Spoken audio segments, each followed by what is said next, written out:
Heritage Wealth Planning YouTube channel, my friends. Today we're going to talk about something that's near and dear to my heart, which is the expenditures that retirees have once they hit a certain age. And I'm going to show you exactly what I'm talking about by using Bureau of Labor Statistics.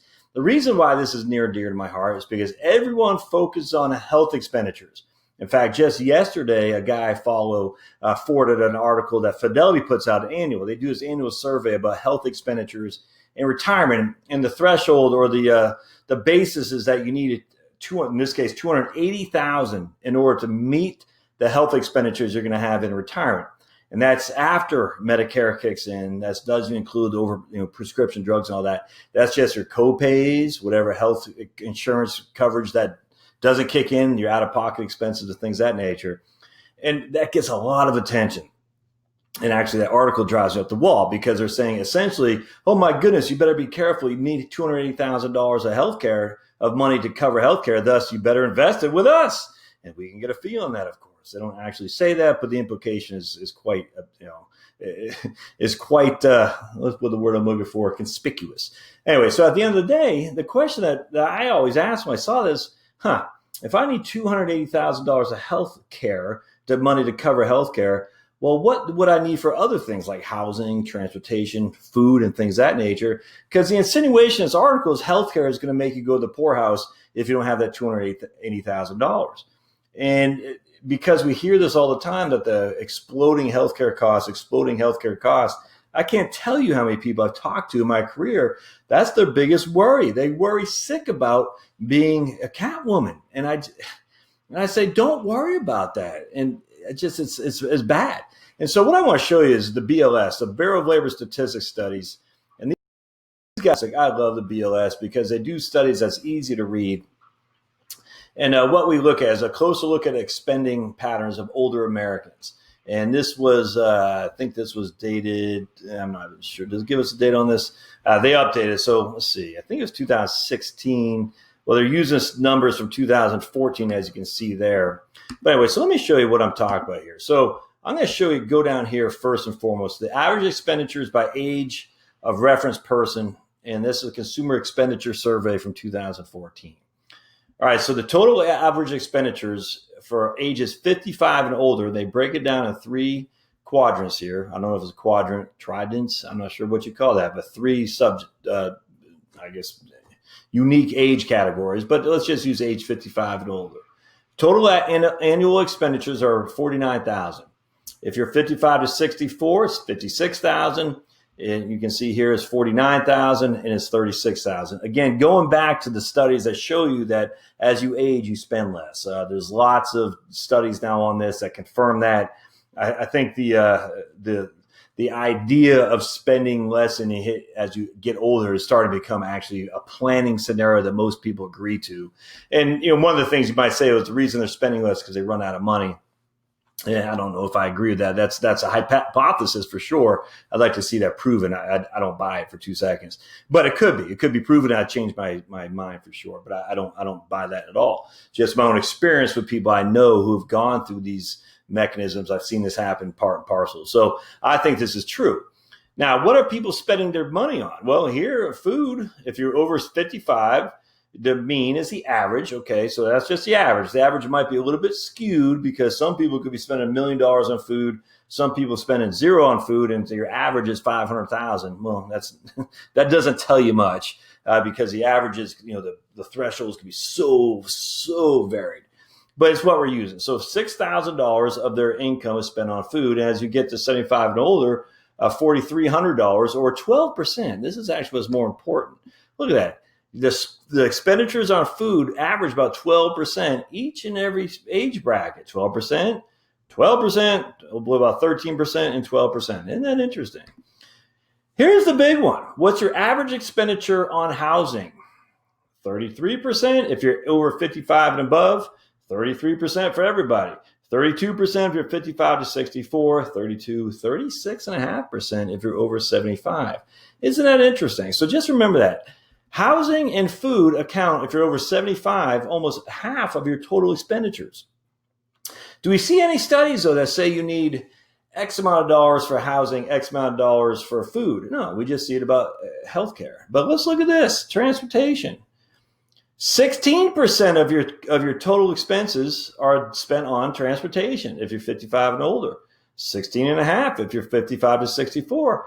17% if you're over the age of 65, and then if you're over the age of 75, 14%. So between transportation, housing, and food, we have, what's that, 60, almost 6, about 2/3 of your total expenditures go to those 2-3 things right there. Interesting, isn't it? Now let's go down. Here's healthcare. The average for all people, expenditures for healthcare for all people age 55 and older is 11.1%. 8.8% if you're 55 to 64. 12.2% if you're 65 to 74, and 15.5% if you're over 75. So until we get to 75%, healthcare is the fourth largest expenditure because housing, food, and even transportation are higher, and housing significantly higher than healthcare. Once we get to 75 and older, basically food and healthcare are roughly the same, not quite. Healthcare is a little bit higher, but still it's not within spitting distance of housing. So what I said in my post on LinkedIn, I said, if we need $280,000 for healthcare, then retirees need $840,000. Was it 840? Yeah, $840,000 for healthcare. I mean, for housing. How come Fidelity doesn't do a study on that? And the reason is would be obvious. Because it's stupid to take an annual expenditure that you're going to need each and every year and lump sum it into one fell swoop today that you need this much money to essentially survive. Because if they did it for housing, people say that doesn't make any sense. I mean, I get that, but people just say, well, forget this. I'm never going to make it. I'm just going to go have fun today and be damned what happens to me later. And we all know that. And so that's what drives me up the wall. It's like, look, and even expenditures in healthcare drop when you're 55 to 64 than when on average. So they don't drop, but they're lower as they've ever been. And that's before you're on Medicare. Then you hit Medicare is 12.2, then you're 15.6. Even down here, look at this. Other is 13.7. Other includes cash contributions, alcohol, tobacco, personal care products, and services. So you can see all that. But at the end of the day, the vast majority of your consumption of your expenditures, I should say, which are your consumption, are going to housing. The vast majority. 1/3 of every dollar that you have is going to housing, which is why I'm telling people don't have a mortgage. In fact, let's see if I can remember down here, some good notes down here, and I'm not sure I can build. Housing was the greatest expense and average dollar amount and a share's household budget for older households. Housing expenses declined with the age of the reference person, and accompanying increase in proportion of households without mortgage debt. Whether this pattern will continue is unclear, but one explanation is that the data from the study of consumer expenditures show that the proportion of families with heads 55 or older with housing debt increased steadily from 24% to 42%. This increase was more pronounced with families with heads aged 65 to 74 and 75 and older. So while it says healthcare spending increased with the age of the reference person, spending on clothing and transportation and contributions for pension and Social Security decreased with the age of the reference person. The latter three categories are considered work-related expenses that should decrease with the declining number of earnings on the households. So basically what they're saying is, yes, healthcare did go up, but that's not a big issue. Right here is a big issue. Housing debt increased steadily from 24% to 42% for people ages 65 and above. Don't let that be you. And does that happen to agree with the issue of what you're spending your housing on, your expenditures on, which is 36.5% on housing? Absolutely. Absolutely. Now, let me show you part 2 of this. This is pretty interesting. Number of consumer units and there's consumer unit characteristics. Wait, is that what I want? Yeah. Pre-tax income. That's what I want to talk about. Consumer unit characteristics. Pre-tax income for age groups. Again, age 55 and older. Pre-tax income is $55,528 if you're 55 and older. Again, this is average. Make sure it's average. Yeah, this is average. Okay, so the average group. Yeah, average right there. All right, so the average is, let's just say $60,000. $75,000 pre-tax income when you hit 65 to 64, and then it drops significantly to $52,000 when you hit 65 to 74, and again, 75 and older. Now, that might be part of the hypothesis that your spending drops because your income is dropping, but maybe that income is dropping simply because you're not taking money out of your 401k anymore. I mean, there are RMD, required minimum distributions, don't get me wrong, but maybe it's dropping simply because your expenditures are dropping so much that you're saying, I just don't need that much, and you're going to leave more. I don't know the answer to that. Again, in my own anecdotal experiences, people as they get older spend less and allow their assets to accumulate because they don't have anything to spend it on, and they might give it away. They might just say, I'm just going to leave it to the church or leave it to the kids or grandkids.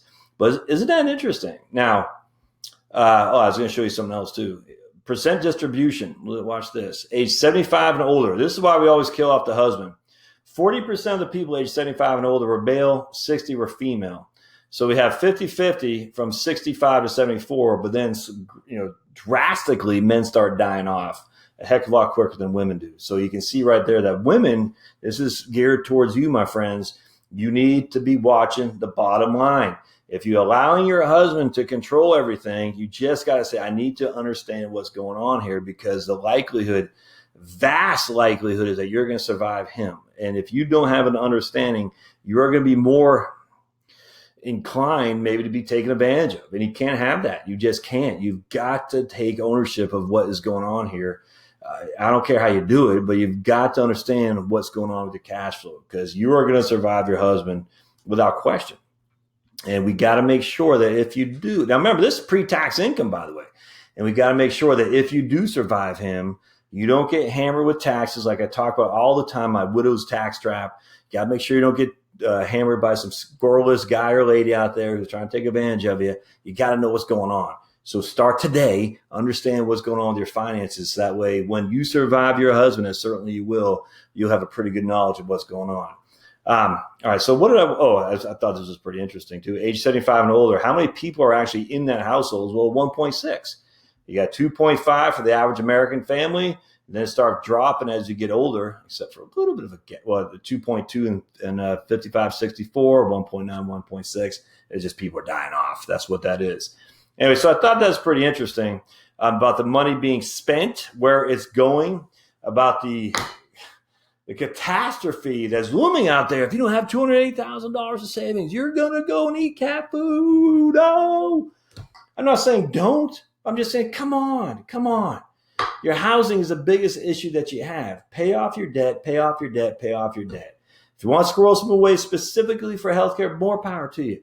But pay off your debt, pay off your debt, pay off your debt. Now, stay tuned, because the next episode I'm going to show you here is a different article right here. And this will be the second part of a 2-part series about where the average income comes from the average retiree. And I'm going to show you how one of the easiest ways to increase your income is to reduce your taxes. I'm going to show you here using, again, a tax foundation calculator that they have.